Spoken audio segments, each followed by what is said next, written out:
If you guard your gates, you will secure your finances. Hey, it's Lucas Skrobot, and you are listening to Weaver and Loom.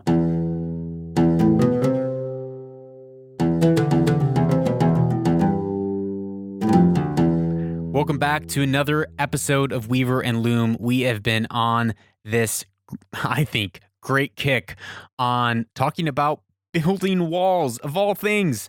The media hates walls, but guess what? We at Weaver and Loom, we have learned to fall deeply in love with walls, which means boundaries in the last number of episodes. Where there are no walls, where there are no gates, where there are no boundaries, there is chaos. Think of the wild, wild west from all those black and white movies that maybe you grew up watching. It was lawlessness. It was crazy. The sheriff wasn't respected. The bad guys would just kill him. Everyone's running around like crazy. Everyone's just trying to defend their own because there's no order in the land. There's no law in the land. And in most of these storylines, right, it's the sheriff that comes in and he establishes order. They build a wall around their community. They put a gate. They put up legislation and regulation. But one of the greatest things that happens at the city gate, because the city gate is the place where culture is set, decided, and upheld. Without the city gate, you might as well not even have a wall. The city gate is the heartbeat of an individual, of an organization, of a family, of a country. What is the cultural framework, the cultural constitution of that society? It is all decided within the city gates. So we have been talking about how we can build and fortify our gates, how we can burn the bridges that have been shot over our walls, that we recognize that, oh, wait a minute, these bridges are actually violating our societal norms. These bridges are actually trying to bypass the gate. They're trying to come in and jump over the wall without agreeing to the cultural constitution of the community. They are toxicity. It is like welcoming in a swarm of rodents into your city freely. And I'm not talking about real rodents. I'm not talking about necessarily people.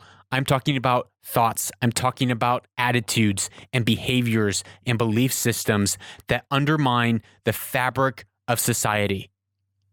Those are what the fabric of society, those pillars, those stories, those monuments, we must defend them, because if we don't, we lose our society and everything falls to chaos. We've been talking about these 7 different areas, which is the area of sacred space or religion, the area of government, area of family, the area of education, the area of celebration. Are we celebrating the wins in our community and in our families? The area of media and information. Is there a flow of information? And finally, the one that we're talking about today, which is enormously critical, because without it, everything else falls apart. It is the marketplace. In the city square, in the city gates, that is where all the merchants would come, and that is where trade would happen. That is where sales would happen. That is where the farmers would bring their wheat and they would sell it, and there were set prices and there was regulations, and that's where it was determined if, okay, we need to raise our prices on wheat because there's a shortage in the land, there's a famine. This, in that marketplace, in the city gate, that's where it all happened. And if there is not clear boundaries within that area, if you do not know how you are stewarding your finances, where the money is going, where the money is coming from, what you are devoting your finances to, what your prices, what your margins are, if you don't have that area figured out, the entire society will collapse in on itself. I mean, we've seen it in the dot-com tech bust of 2000. We've seen it in the financial crisis of 2008. That the financial system failed, and what happened on a global scale? Chaos. Millions of people lost their homes. Millions of people lost their jobs. It was a hard few years. So we need, as individuals, within our family, and then within the organization that we're leading, we need to have that figured out. We need to have clear bounds. We need to have clear set precedent of what are we spending our money on? What aren't we spending our money on? A real easy example would be in a family. Is there a clear cultural constitution, a story that is agreed upon, a narrative that's agreed upon that says, this is how we are spending our money together. This is where we're investing together. This is where there's some wiggle room, and this is where there's not wiggle room. This is where we have a potential for failure. This is where we have room for success. But it takes intentionality. And it's very hard often stopping and looking at the finances, because in a lot of these other areas, you can lie. You can lie to yourself and be like, no, I always let my employees, talk to me when they have an issue. And I'm never defensive. Oh no, I'm the best person I'm the most humble person that I know. It's so easy in a lot of these other areas to tell ourselves a lie. But when we look into our finances and we look at the hard, cold numbers, the numbers never lie.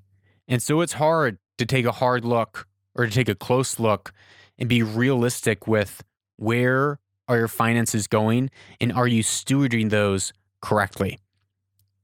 And that is something that you have to decide as an individual. What am I doing with my finances? How am I willing to gain my finances? What am I willing to exchange it for or not exchange it for? Right? Because you can be totally corrupt and get your money that way. But is that something that you're okay with? You have to decide that as a community. And obviously, every nation that you live in would not be okay with it. And there would be consequences sooner or later for your deceit. So I don't think you're that person. So the exercise for today, just like the past few days, you guys and gals know the drill. First, let's take some time and reflect and say, where do we want to be? What are the goals that we want to achieve? What are the ways that we want to deal with money? It's really just kind of saying, what's an ideal budget? Like where, not looking backwards budget, but looking forwards budget. How we steward our finances really is affecting how we steward our destiny.